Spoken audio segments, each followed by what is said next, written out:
sa luha ng kaligtasan, handog ng Diyos sa tanan. Sa ngalan ng Ama, ng Anak at ng Espiritu Santo. Amen. Sumainyo ang Panginoon. At sumainyo rin. Mga kapatid, aminin natin ang ating mga kasalanan upang tayo maging marapat gumanap sa banal na pagdiriwang. Inaamin ko Sa makapangyarihang Diyos at sa inyo mga kapatid, na lubha akong nagkasala sa isip, sa salita at sa gawa, at sa aking pagkukulang, kaya sinasamo ko sa mahal na Birheng Maria, sa lahat ng mga anghel at mga banal, at sa inyo mga kapatid na ako'y panalangin sa Panginoong ating Diyos. Kaawaan tayo ng makapangyarihang Diyos, patawarin tayo sa ating mga kasalanan, at patnubayan tayo tungo sa buhay na walang hanggan. Amen.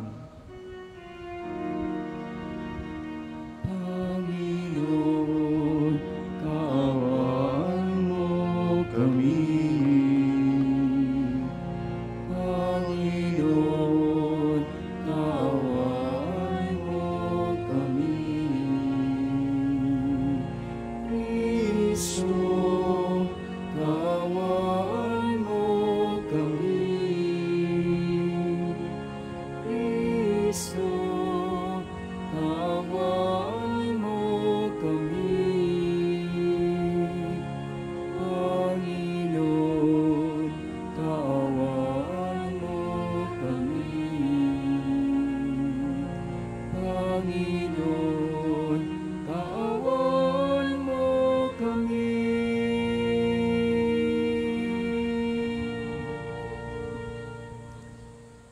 Manalangin tayo.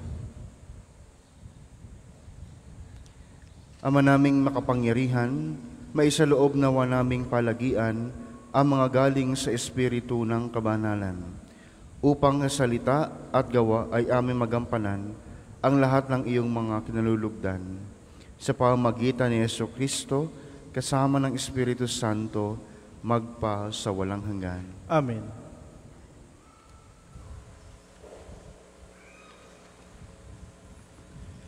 Pagbasa mula sa sulat ni Apostol Santiago.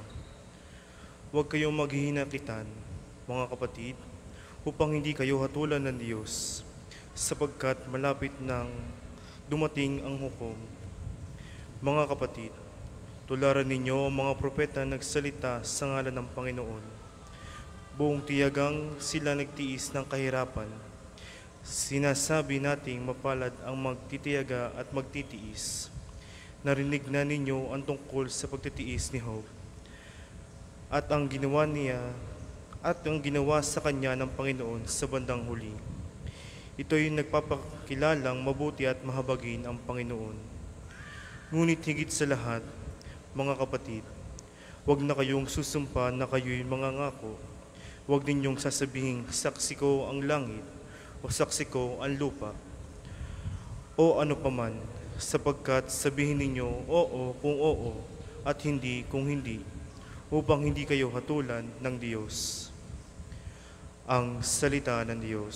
Salamat sa Diyos. Ang tugon po sa Salmo, ang ating mahabaging Diyos ay nagmamagandang loob. Ang ating mahabaging Diyos ay nagmamagandang loob. Panginooy papurihan, purihin mo kaluluwa. Ang pangalan niyang banal, purihin mo sa tuwina. Ikaw, aking kaluluwa, ang Diyos ay papurihan, at huwag mong lilimutin yaong kanyang kabutihan. Ang ating mahabaging Diyos ay nagmamagandang loob. Ang lahat kong kasalanay, siya ang nagpapatawad. Ang anupang aking sakit, ginagamot niyang lahat. Sa bingit ng kamatayan, ako ay inililigtas, at ang pagpapala ko sa pag-ibig niya't habag. Ang ating mahabaging Diyos ay nagmamagandang loob. Kay ganda ng kalooban, mahabagin itong Diyos. Kung magalit ay banayad, kung umibig na may lubos. Banayad nga kung magalit, hindi siya nagtatanim. Yaong taglay niyang galit, hindi niya kinikimkim. Ang ating mahabaging Diyos ay nagmamagandang loob. Ang agwat sa lupa't langit, sukatin may hindi kaya. Gayon ang pag-ibig ng Diyos sa may takot sa Kanya. Ang silangan at kanluran, kung gaano ang distansya, Gayong-gayon ang pagtingin sa sinumang nagkasala. Ang ating mahabaging Diyos ay nagmamagandang loob. Magsitayo po lahat.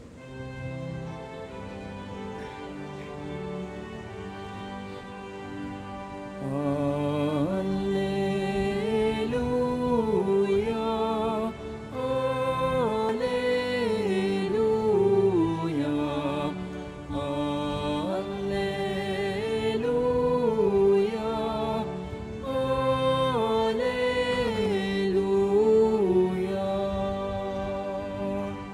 Amang Diyos ni Jesucristo, ang salita mo'y totoo, kami ay pumanalin mo. Alleluia, Alleluia,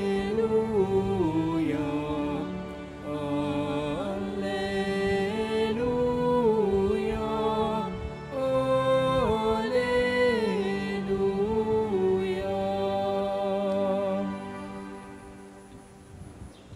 Sumainyo ang Panginoon. At sumainyo rin. Ang mabuting balita ng Panginoon ayon kay San Marcos. Papuri sa iyo, Panginoon. Noong panahong iyon, si Jesus ay nagtungo sa lupain ng Judea at nagtuloy sa ibayo ng Ilog Jordan. Muli siyang pinagkalipumpunan ng mga tao at tulad ng dati nagturo sa kanila. May mga Pariseyong lumapit kay Jesus. Ibig nilang masilo siya, kaya't kanilang tinanong, naaayon ba sa kautusan na hiwalayan ng lalaki ang kanyang asawa? Tugon niya, ano ang utos sa inyo ni Moises? Sumagot naman sila, ipinahintulot ni Moises na hiwalayan ng lalaki ang kaniyang asawa matapos bigyan ng kasulatan sa paghihiwalay. Ngunit sinabi ni Jesus, dahil sa katigasan ng inyong ulo, kaya niya inilagda ang utos na ito. Subalit, sa pasimula pa, nang likhain ng Diyos ang sanlibutan, nilalang nila siyang lalaki at babae. Dahil dito'y iiwan ng lalaki ang kanyang ama at ina at magsasama sila ng kanyang asawa at sila'y magiging isa. Kaya't hindi na sila dalawa kundi isa. Ang pinagsama ng Diyos ay huwag paghiwalayin ng tao. Pagdating sa bahay, ang mga alagad naman ang nagtanong kay Jesus tungkol sa bagay na ito. Sinabi niya sa kanila, ang sinumang lalaking humiwalay sa kaniyang asawa at mag-asawa ng iba ay gumagawa ng masama sa kaniyang asawa. Siya'y nangangalunya. At ang babaeng humiwalay sa kaniyang asawa at mag-asawa sa iba ay nangangalunya rin. Ang mabuting balita ng Panginoon. Pinupuri ka namin, Panginoong Jesucristo. Kamakailan ay naipasa sa Kongreso ang divorce bill. Magugulat na lamang tayo, baka isang araw, ito ay isang ganap na batas na. Yung pagtuturo ng ating Panginoong Hesus tungkol sa kasal at divorce ay nakabase kung ano yung kaniyang mundo during that time. The world of Jesus was very much a patriarchal society. Many marriages were arranged, and the arrangements were made between the bride's father and the groom's father.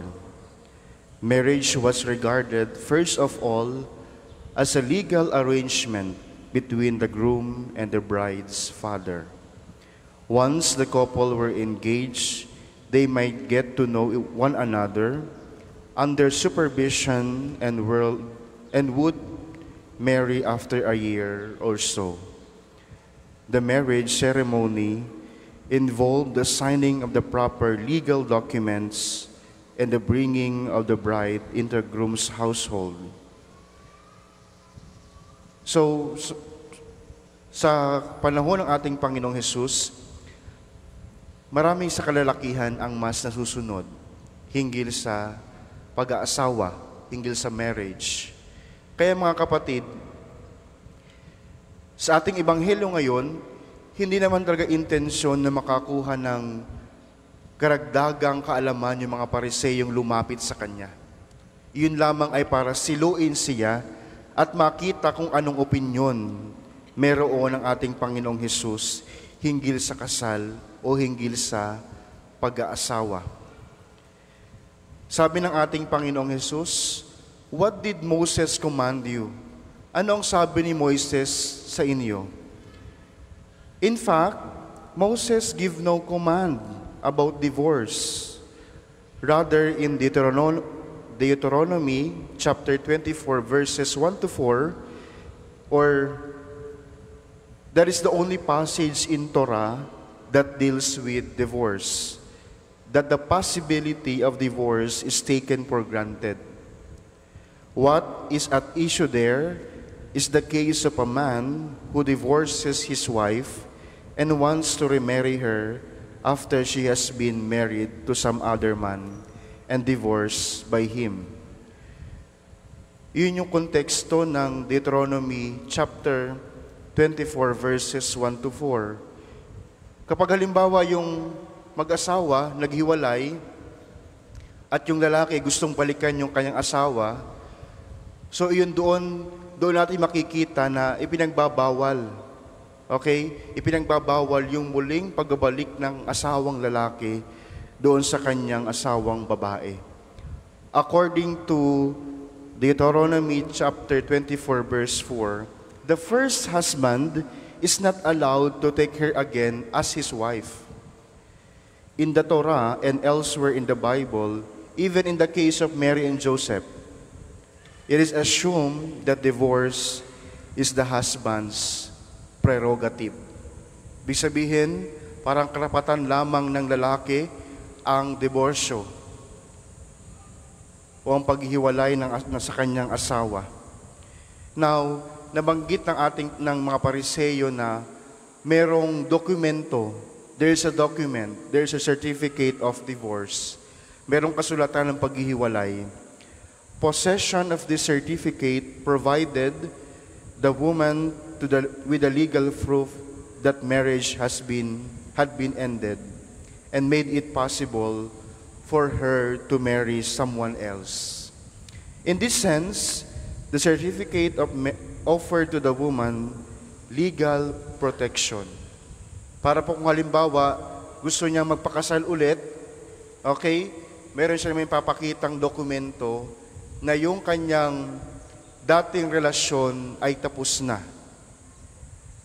Kung gusto man niyang magpakasal ulit. Pero sabi ng ating Panginoon, bakit ipinahintulot ni Moises? Dahil sa katigasan ng inyong puso.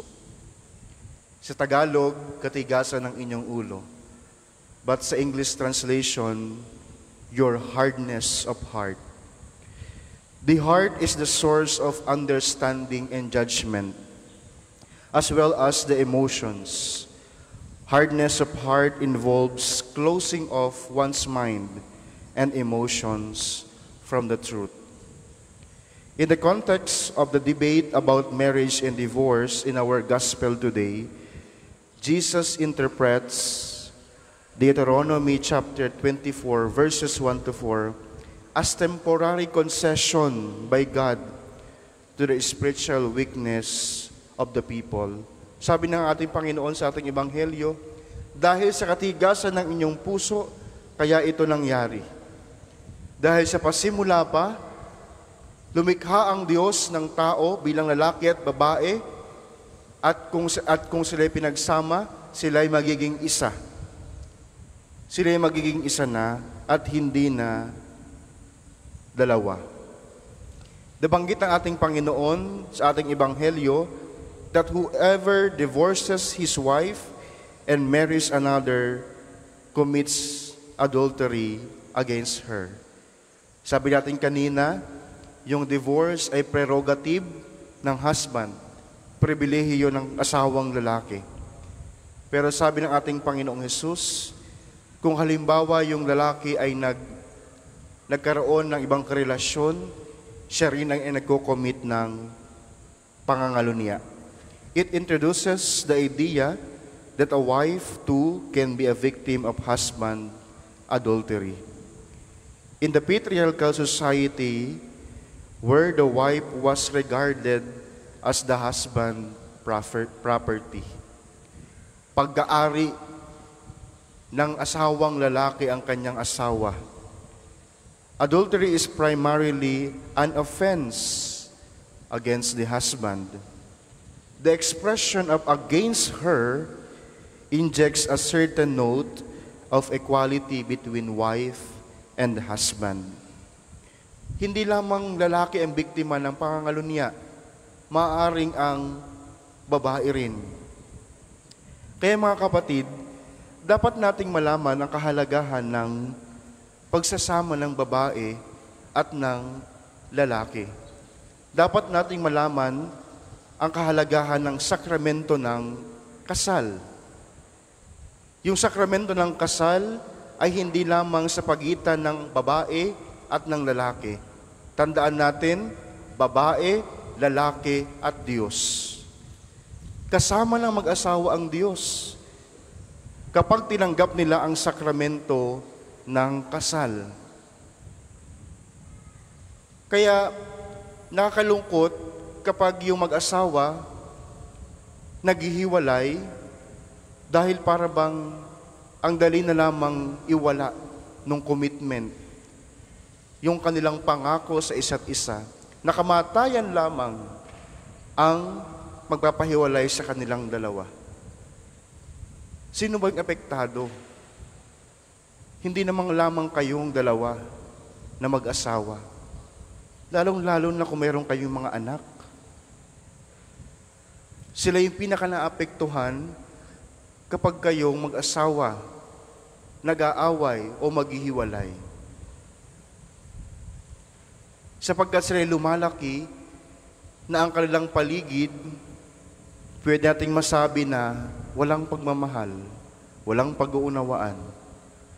Papaano yung kanilang pagkatao, inyong mga anak? Kung yung nakikita nilang modelo, naghihiwalay. Papaano nila ma-appreciate ang buhay pamilya kung walang pag-uunawaan sa pagitan ninyong mag-asawa? Lagi kong sinasabi kapag ako'y nagkakasal, paano ninyo masasabing maganda o mabuti ang pagpapalaki sa inyong mga anak? Kapag dumating na yung panahon, napipili na sila ng kanilang papangasawa. Kapag dumating yung panahon na sila ipipili na ng kanilang mga kasama habang buhay. Iyon yung refleksyon na mabuti ang inyong pagpapalaki sa inyong anak. Sapagkat nakita nila ang kahalagahan na magkaroon ng isang kasama sa buhay na mabuti, mabait, stable, maunawain, marunong magpatawad, hindi magagalitin. Sa panahon ng may problema, marunong ibaba ang kanyang yabang para yung problema ay masolusyonan. Sa buhay pagpapamilya, bagamat kami wala kaming asawa, galing din kami sa pamilya. At nakita namin na kailangan ang mga magulang ay mabuting ehemplo para sa kanilang mga anak. Para yung mga anak habang lumalaki, nagiging mabuting tao, nagiging mabuting mamamayan. Kaya alam ninyo mga kapatid, magdasal tayo sa Diyos na ang bawat mag-asawa ay biyayaan ng tunay at wagas na pagmamahal. Hindi lamang yung pinapakilig sa una. Hindi lamang yung sa una magaling. Pag humaharap na sa mga matinding pagsubok, sumusuko na. Mga mag-asawa, pakiayos ang buhay ninyo. Kung gusto ninyong maging mabuti ang inyong mga anak, please, maging mabuting halimbawa kayo sa kanila. Dumalangin tayo sa Diyos sa pamamagitan ng pagdiriwang ng misang ito. Nabiyayaan ang mga mag-asawa ng malawak na pangunawa. Sapagkat ang pinagsama ng Diyos ay hindi may paghihiwalay ng tao. Para sa maghahandog ng sobre, pakihulog na lamang po sa buslo.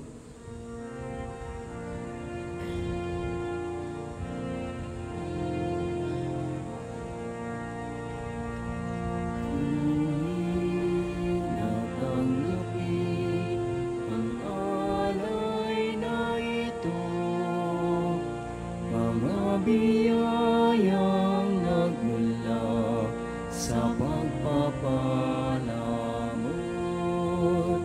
Handa ng bawat puso, pagkat inibig mo, ngayo'y nananalig, nagmamahal sa'yo.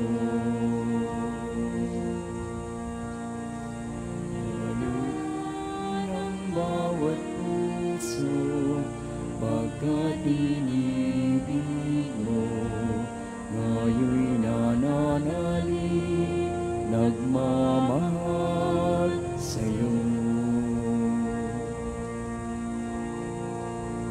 Magstayo po ang lahat. Manalangin kayo mga kapatid upang itong ating paghahain ay kalugdan ng Diyos amang makapangyarihan. Tanggapin nawa ng Panginoon itong paghahain sa iyong mga kamay, sa kapurihan niya at karangalan sa ating kapakinabangan at sa buong sambayaniyang banal. Ama naming lumikha, sa pagganap namin ng banal na pagdiriwang, upang ikaw ngayon ay aming paglingkuran, hinihiling naming naway mapakinabangan ng aming inihahain sa iyong karangalan. Sa pamamagitan ni Jesucristo, kasama ng Espiritu Santo, magpa sa walang hanggan. Amen. Sumainyo ang Panginoon. At sumainyo rin. Itaas sa Diyos ang inyong puso at diwa. Tinaas na namin sa Panginoon. Pasalamatan natin ang Panginoong ating Diyos. Marapat na siya ipasalamatan. Ama naming makapangyarihan, tuling ang marapat na ikaw ay aming pasalamatan sa pamamagitan ni Jesucristo na aming Panginoon. Siya ang salitang katuwang mo at kapiling, noong ang lahat ay umiiral ay iyong likhain. Siya'y sinugo mo para kami sa gipit palayain, kaya't siya'y kinalingan ng mahal birhen na naging kaniyang inang totoo sa kapangyarihan ng Espiritu Santo. Inako niyang sundin ang loob mo at kamtin ang sambayan ng banal para sa iyo. Pinagtiisan niyang iunat sa krus ang kanyang mga kamay upang magwakas ang kamatayan at mahayag ang pagkabuhay. Kaya kaisa ng mga anghel na nagsisiawit ng papuri sa iyo nang walang humpay sa kalangitan, kami nagbubunyi sa iyong kadakilaan.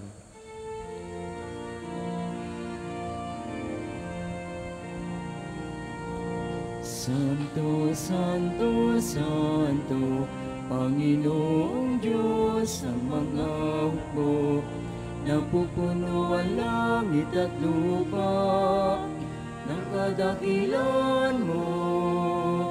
Hosana, Hosana sa kaitaasan, pinagpalang na paririto sa ngalan ng Panginoon. Hosana, Hosana sa kaitaasan.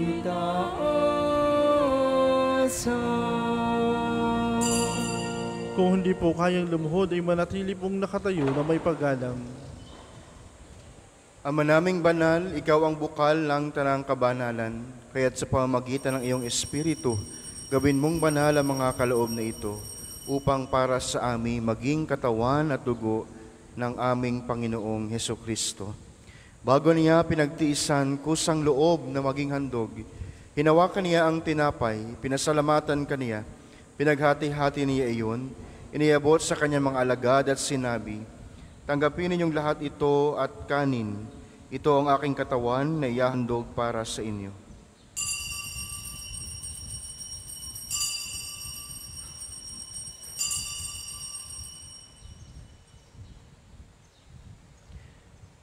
Gayon din naman noong matapos ang hapunan, hinawakan niya ang kalis, Muli kanyang pinasalamatan.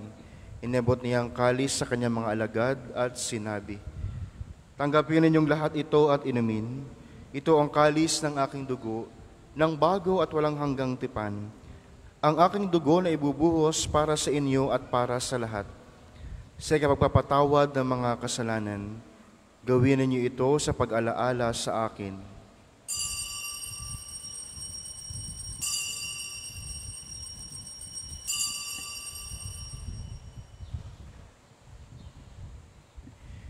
Ipagbunyi natin ang misteryo ng pananampalataya. Si Kristo'y namatay, si Kristo'y nabuhay, si Kristo'y babalik sa wakas ng panahon. Ama, ginagawa namin ngayon ng pag-alaala sa pagkamatay at muling pagkabuhay ng iyong anak. Kaya't iniaalay namin sa iyo ang tinapay na nagbibigay buhay at ang kalis na nagkakaloob ng kaligtasan. Kami nagpapasalamat dahil kami iyong minarapal at tumayo sa harap mo para maglingkod sa iyo. Isinasamo namin kami magsalo-salo sa katawan at dugo ni Kristo ay mabuklod sa pagkakaisa sa pamagitan ng Espiritu Santo. Ama, lingapin mo ang iyong simbahang laganap sa buong daigdig. Puspusin mo kami sa pag-ibig, kaisa ni Francisco na aming Papa at ni Gilbert na aming Obispo at ng Tanang Kaparian. Alalahanin mo rin ang mga kapatid naming nahimlay nang may pag-asang sila'y muling nabubuhay, gayon din ang lahat ng mga pumanaw. Kaawaan mo sila at patuloyin sa iyong kaliwanagan. Kaawaan mo at pagindapating kaming lahat na makasalo sa iyong buhay na walang wakas. Kaisa na mahal na Birheng Maria na ina ng Diyos, kaisa na San Jose na kaniyang kalinis-linisang esposo, kaisa na mga apostol at lahat ng mga banal na namuhay dito sa daigdig ng kalugod-lugod sa iyo. May pagdiwang nawa namin ang pagpupuri sa ikarangal mo sa pamagitan ng iyong anak na aming Panginoong Hesukristo. Sa pamagitan ni Kristo, kasama niya at sa Kaniya, ang lahat ng parangal at papuri ay sa iyo, Diyos Amang makapangyarihan, kasama ng Espiritu Santo, magpa sa walang hanggan.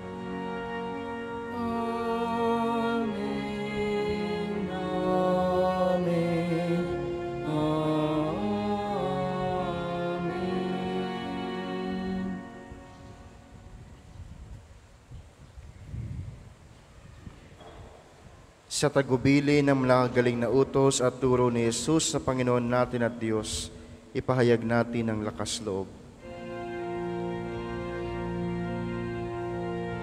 Ama namin, sumasalangit ka, sambahin ang ngalan mo, mapasa ang kaharian mo, sundin ang loob mo, dito sa lupa para ng sa langit. Bigyan mo kami ngayon ang aming kakanin sa araw-araw. At patawarin mo kami sa aming mga sala, para ng pagpapatawad namin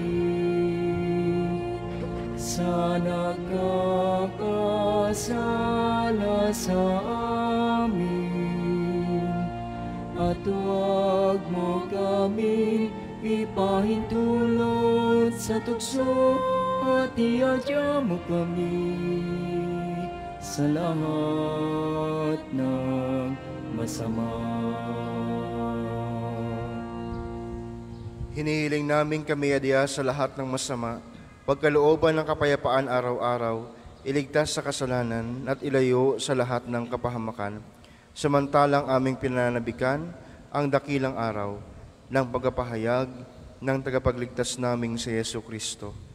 Sapagkat iyo ang kaharian at ang kapangyarihan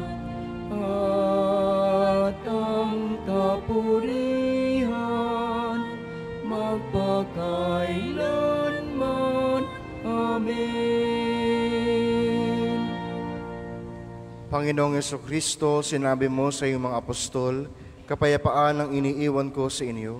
Ang aking kapayapaan ang ibinibigay ko sa inyo. Tunghayan mo ang aming pananampalataya at huwag ang aming pagkakasala. Pagkalooban mo kami na kapayapaan at pagkakaisa ayon sa iyong kalooban, kasama ng Espiritu Santo, magpa sa walang hanggan. Amen. Ang kapayapaan ng Panginoon ay laging sumainyo. At sumainyo rin. Magbigayan kayo ng kapayapaan sa isa't isa. Kordero ng Diyos na nag-aalis sa mga kasalanan ng sanlibutan, maawa ka sa amin. Kordero ng Diyos na nag-aalis sa mga kasalanan ng sanlibutan, maawa ka sa amin. Kordero ng Diyos na nag-aalis sa mga kasalanan ng sanlibutan, ipagkaloob mo sa amin ang kapayapaan. Kung hindi po kayang lumuhod, ay manatili pong nakatayo na may paggalang.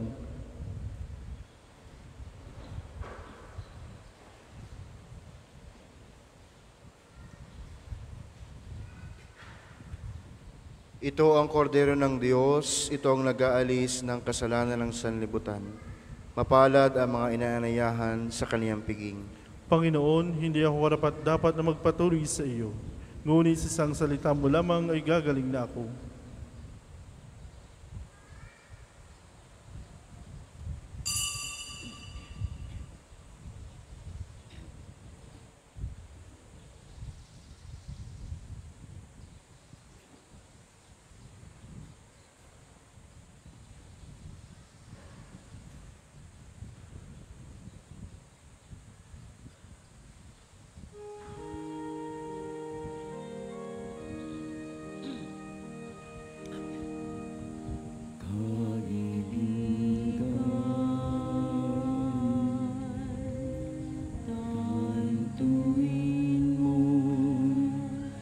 Isang paglalakbay ang buhay, sanga-sangang landas ay may kahirapan. Kung may lungkot o panganib sa'yo'y biglang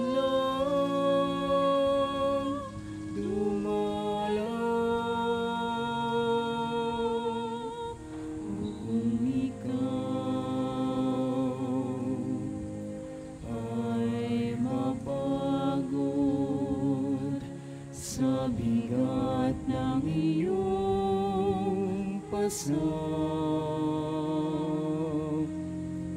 Panginoon ang balingan, Panginoon ang asahan. Wika niya'y halina, lumapit sa kayong mga napapagalaking pag-ibig, hawain bigat ng inyong pasanin. Ay aking pagagaling.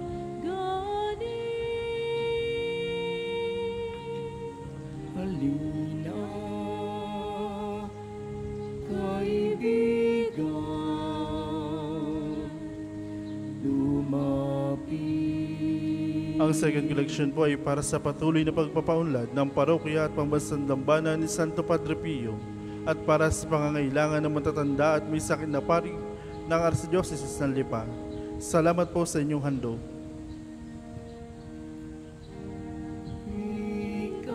Ikanya'y halina, lumapit sa akin.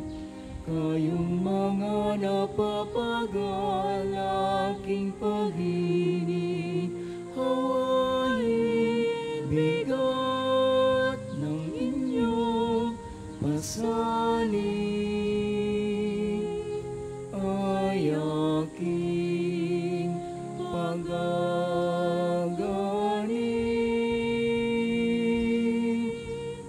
Halina, kaibigan.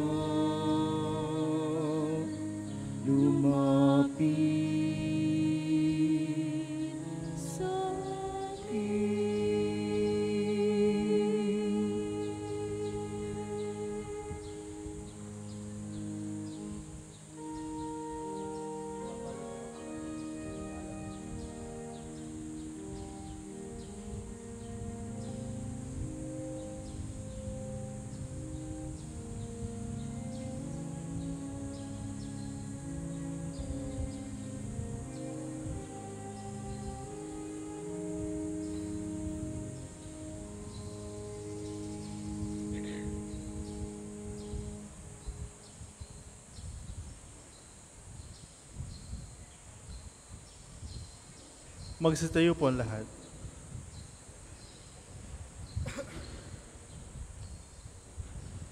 Manalangin tayo. Ama naming pagmahal, ipagkaloob mo ang aming mapakinabangan ang dulot na kaligtasan ng aming pinagsaluhan bilang sangla ng iyong tiyak na pagsagip sa tanan.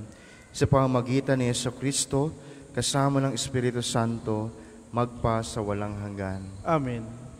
Panalangin ng pagtitiwala kay Santo Padre Pio. Padre Pio, taga Petralcina, mongheng banal, pintakasing santo ng milenyong kasalukuyan, gabay namin sa pagtahak sa landasing makalangit, takbuhan sa pangangailangan, huwaran ng pagtitiis. Sa iyo namin inilalapit aming makikipitan, sa iyo po ibinibilin kalusugan at kabuhayan.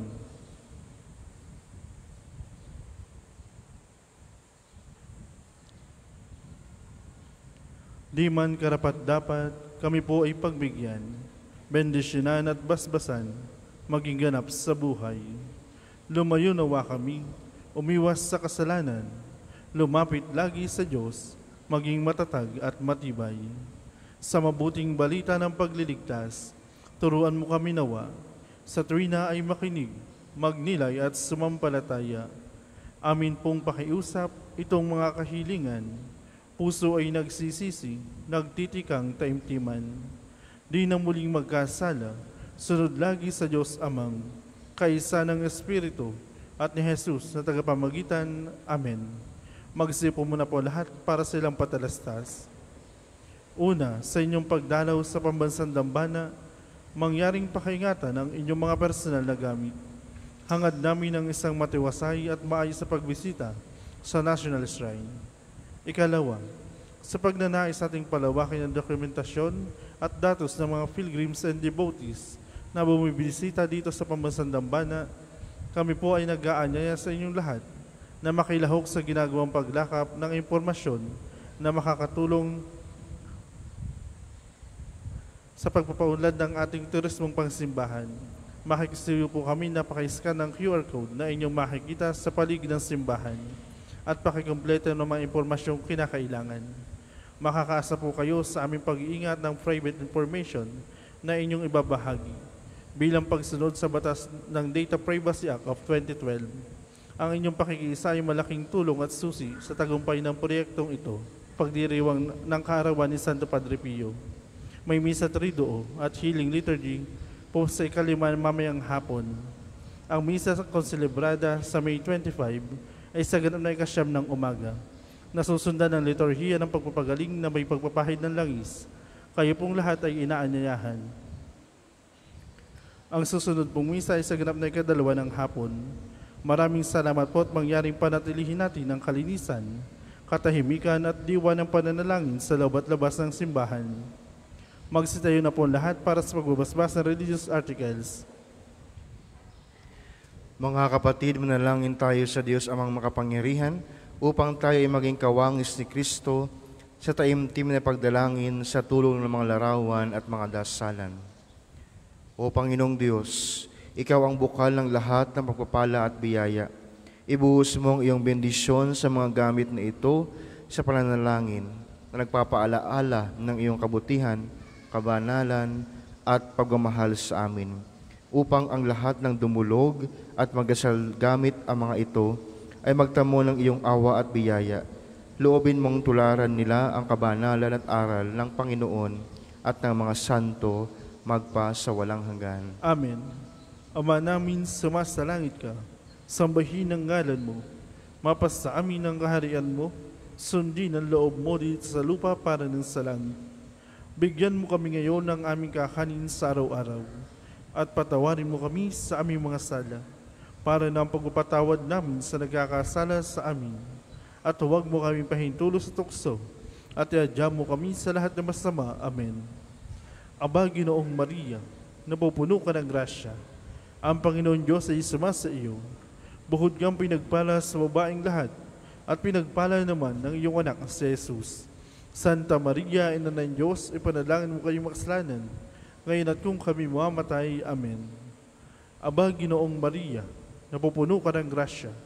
Ang Panginoon Diyos ay sumasa iyo. Bukod kang pinagpala sa babaeng lahat, at pinagpala naman ang iyong anak sa Jesus. Santa Maria, Ina ng Diyos, ipanalangin mo kami makasalanan, ngayon at kung kami mamamatay. Amen. Aba, Ginoong Maria, napupuno ka ng grasya. Ang Panginoon Diyos ay sumasa iyo. Bukod kang pinagpala sa babaeng lahat, at pinagpala naman ang iyong anak sa Jesus. Santa Maria, Ina ng Diyos, ipanalangin mo kami makasalanan, ngayon at kung kami mamamatay. Amen. Aba, Ginoong Maria, napupuno ka ng grasya. Ang Panginoon Diyos ay sumasa iyo. Bukod kang pinagpala sa babaeng lahat, at pinagpala naman ang iyong anak sa Jesus. Santa Maria, Ina ng Diyos, ipanalangin mo kami makasalanan, ngayon at kung kami mamamatay. Amen. Luwalhati sa Ama, sa Anak, at sa Espiritu Santo, kaparon nung unang-una ngayon, at magpakailanman, magpasawalang hanggan. Amen.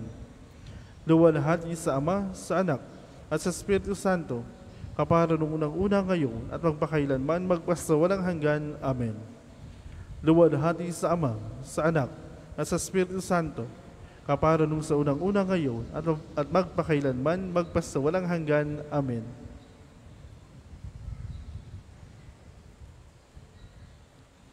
Sumainyo ang Panginoon. At sumainyo rin. Pagpalain kayo ng makapangyarihang Diyos, Ama, Anak, at Espiritu Santo. Amen. Tapos na ang misa, taglayin ninyo sa inyong pag-alis ang kapayapaan ni Kristo. Salamat sa Diyos.